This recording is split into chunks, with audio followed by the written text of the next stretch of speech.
భద్రాద్రి కొత్తగూడెం జిల్లా దుమ్ముగూడెం మండలం దక్షిణ అయోధ్యగా పేరుగాంచిన శ్రీ సీతారామచంద్ర స్వామి వారి ఆలయాన్ని కలిగి ఉన్న పర్ణశాల గ్రామ పంచాయతీ ఆధ్వర్యంలో 2024 నుంచి 25 సంవత్సరానికి గాను గోదావరి నదిపై బోట్ షికారు నిర్వహించుకున్నటకు వాహన ఆఫీసులో వసూలు చేసుకున్నటకు లైసెన్సులు హక్కులు కల్పించటకు గాను మార్చి 22వ తేదీన పర్ణశాలలో బహిరంగ వేలం నిర్వహిస్తున్నట్లు గ్రామ పంచాయతీ కార్యదర్శి ఎం వెంకటేశ్వర్లు తెలిపారు.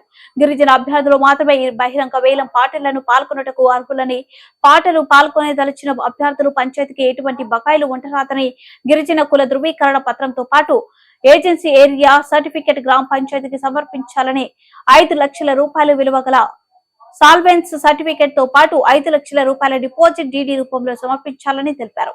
హెచ్చు పాట పాడిన పాటదారుడు పాట నిర్వహించిన 3 రోజులలో పాట పాడిన మొత్తంలో 80% డబ్బులను గ్రామ పంచాయతీకి చెల్లించాలని, అలా చెల్లించిన ఎడల డిపాజిట్ గా చెల్లించిన 5 లక్షల రూపాయలను పాటదారుడు కోల్పోవలసి ఉంటుందని తెలిపారు.